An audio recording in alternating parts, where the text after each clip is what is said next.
Hi అండి, ఎలా ఉన్నారు? అందరూ బాగున్నారా? ఈరోజు మనం బెండకాయ ఫ్రై చేసుకుందాం ఈజీగా టేస్టీగా.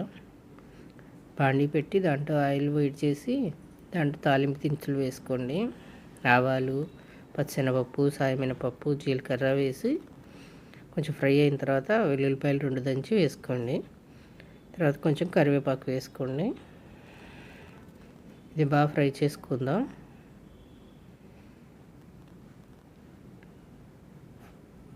ఫ్రై అయిన తర్వాత ఒక ఉల్లిపాయ చిన్న ముక్కలు కట్ చేసి వేసుకుందాం. బెండకాయ ఫ్రై కూడా మాకు రాదా మీరు చెప్పాలా అనుకోకండి.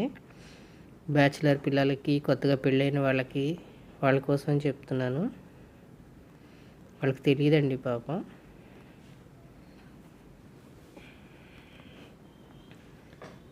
ఫ్రై అయినాక బెండకాయ ముక్కలు వేసుకుందాం. బెండకాయని శుభ్రంగా కడిగి ఆరబెట్టి తడి లేకుండా తుడిసి కట్ చేసి పెట్టుకోండి. కాసేపు కొంచెం ఆరిన తర్వాత ఫ్రై బాగా వస్తుంది.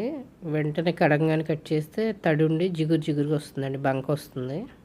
అందుకని ముందే కూర వండుతున్న వనంగా ఒక అరగంట ముందే కట్ చేసి ఆరబెట్టుకోండి. బాగా ఆరితే కూర పొడి పొడిగా వస్తుంది.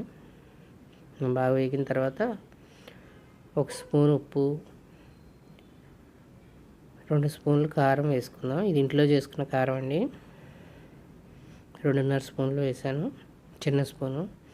మీరు తినే ఉప్పు కారాన్ని బట్టి చూసి అడ్జస్ట్ చేసుకోండి.